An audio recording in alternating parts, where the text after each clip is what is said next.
এই ঘটনাটোত মোৰ কিবা এটা হৈ গ'লহেঁতেন, মোৰ ঘৰখনৰ মোৰ ছোৱালীজনী কি হ'লহেঁতেন।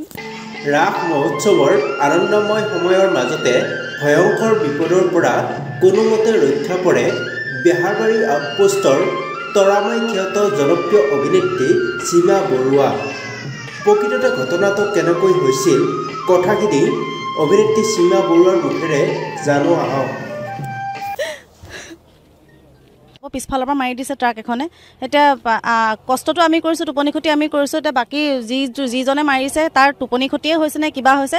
আচলতে যিটোৱে চলাইছে পাঞ্জাৱতী ট্ৰাক এখনৰ ড্ৰাইভাৰটোৱে অত্যন্ত মদ্যপান কৰি আহিছে। আমিতো একদম লাহেকৈ আহিছোঁ, মই মানে গমেই পোৱা নাই আচলতে। আমি ইমান জোৰত অহা হ'লেতো গাড়ী উৰুৱাই দিলেহেঁতেন। আমি একদম লাহেকৈ স্পীড ব্ৰেকাৰটো পাৰ হওঁতে ধামকৈ পিছফালৰ পৰা মাৰি দিছে।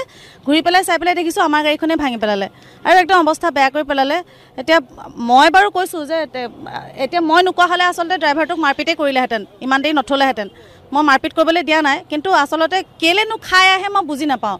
যিয়ে নাখাওক, মদ খাই গাড়ী চলালে, আমাৰ গাড়ীখনৰ ড্ৰাইভাৰ যদি মদ খাই গাড়ী চলায় আমাৰ ক্ষতি হ'ব। বেলেগৰ চলাই পেলাই মুঠতে চালকজনে যদি খাই পেলাই মদ খাই পেলাই গাড়ী চলায়, নিজৰ হ'লেও ক্ষতি হ'ব, আনৰ হ'লেও ক্ষতি কৰাব। সেই কামটো কিয় কৰে বুজি নাপাওঁ। সেই কামটো কিয় কৰে, কেলৈ মদ খাই পেলাই গাড়ী চলায়? এই দিনে দুপৰে মদ খাই পেলাই গাড়ী চলায় নেকি? এই যদি মই অনুষ্ঠান কৰি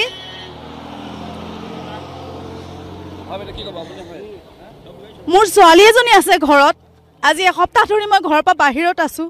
যদি এই ঘটনাটোত মোৰ কিবা এটা হৈ গ'লহেঁতেন, মোৰ ঘৰখনৰ মোৰ ছোৱালীজনী কি হ'লহেঁতেন।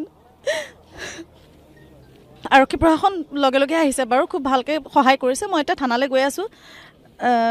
গাড়ীখন তাত FIR দিব লাগিব, কিবা কিবি প্ৰচিজাৰ আছে, চাই লওঁ কৰি লৈ। তাৰপিছত কৰি লৈ পেলাই মই ঘৰলৈ যাম। 4জন আছিলোঁ, মোৰ ভাইটি 2টা আছিলে। এজনে চলাই আহিছিলে, এজন মোৰ মাজুলীত অনুষ্ঠান আছিলে কাৰণে মাজুলীৰ ভাইটি এটা লৈ আহিছিলোঁ, মোৰ চিনি নাপাওঁ কাৰণে লগতে। আৰু লগত মোৰ মেকআপ আৰ্টিষ্টজন আছিলে আৰু মই।